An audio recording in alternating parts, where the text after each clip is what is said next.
Medyo horror lang. Kwentong aswang, kababalaghan, misteryo na may konting pagkabarbero.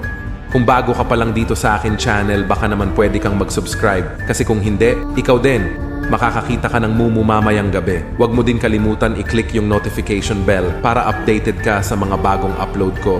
Hindi katulad niya na bigla na lang hindi nagparamdam sa'yo. Tara simulan na natin ang kwento.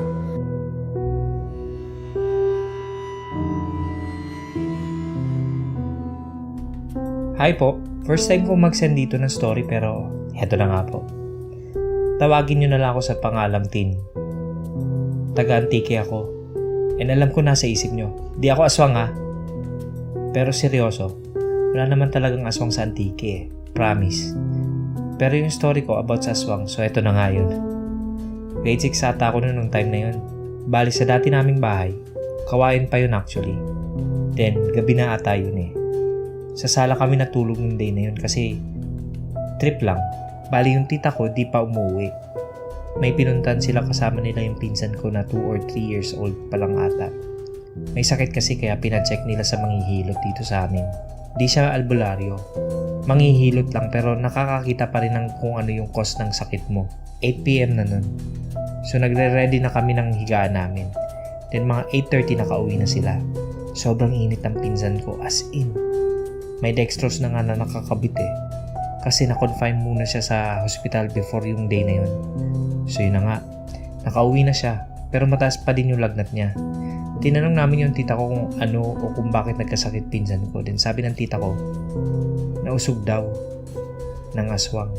So natakot kami. By 9, nagsara na kami ng mga pinto. Pero nawala na takot namin. Sa Antique kasi di kami ganun katakot sa aswang. Promise. So yun, nakahiga na kami kasama ko yung isang tita ko tsaka pinsan ko na nagbakasyon galing Manila tsaka si nanay at kapatid ko. Nanonood na kami ng TV nun. PBB ata yung pinanood namin. Tapos nakatulog ako. Nagising na lang ako nung may natikman ako na asin na tumama sa bibig ko. Napasigaw pa nga ako nun eh. Guran! Asin ba? Natawa nga ako eh. Ibig sabihin ng sinabi ko, umuulan ng asin. So, yun, tumayo ako. Nagulat ako kasi may pumatok sa pinto namin. Take note, kawayan pa ang pinto namin. Tapos sabi ko, may tao. Sabi ni nanay, wag ko daw buksan. Natakot na ako, may dala kasi silang itak. Tapos inutusan ako ni nanay na kumuha pa ng asin sa kusina. Natatakot ako kasi yung kusina namin that time, masisira na kasi lilipat na kami sa bago naming bahay, which is sa kung saan kami ngayon. Now back to the story, ang kapatid ko na lang na isa yung kumuha. Takot na ako nung time na yun eh. Pero alam ko na kung ano yung kumakatok and walang iba kundi ang aswang. Sabi nila tita at saka ni nanay, nagisingin daw si lolo sa kamalig, which is sa kabilang bahay lang. Isang sigaw mo lang, rinig ka na niya. Pero di magising si lolo, tapos napansin ko na nasa bintana yung aswang. Kita ko yung anino ng pakpak eh. Bukas pa kasi yung ilaw sa balkonahe namin kaya kitang-kita ko talaga. Then yung napansin ko na lahat sila nasa sala at umikot yung aswang papunta sa kwarto ng pinsan ko. Di nila nahalata. Busy sila sa kakasigaw. Napasugod ako sa kwarto niya tsaka agad ko siyang inalayo sa bintana. Kasi yung higaan nila malapit sa bintana. Tsaka yung bintana pa naman is kawayan kaya sobrang madaling masira. Tapos kinarga ko siya. May narinig akong lumalakad sa ilalim ng bahay namin. Natakot na ako kaya binuhat ko na yung pinsan ko papunta sa sala. Sobrang init na niya, as in yung mapapasok ko na talaga. Tapos yun, nagising na si lolo. Lasing pa nun si lolo ha, pero kinuha niya yung itak. Tsaka niya inikutan niya yung bahay at nagsisigaw.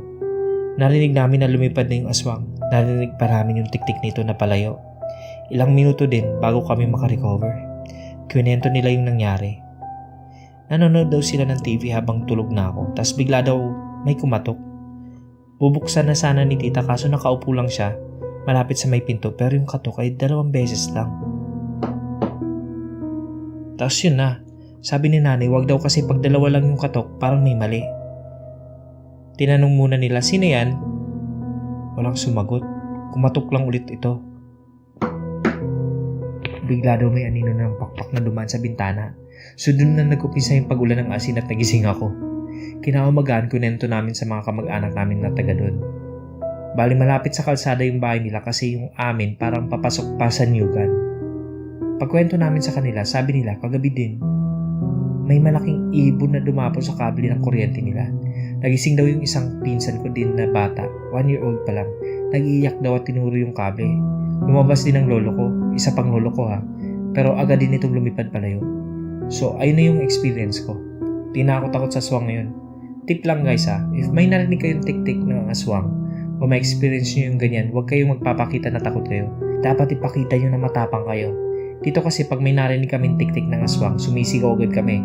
Nandiyan ka na naman! Kinakati ka na naman no? Gusto mo tusukin ko yan ito? Promise it works. Lumalayo sila niyan. So yun lang. Sana nagustuhan nyo kasi pag hindi, aswagin ko kayo. Kung gusto mong updated ka sa lahat ng bagong videos, click na ang subscribe button at notification bell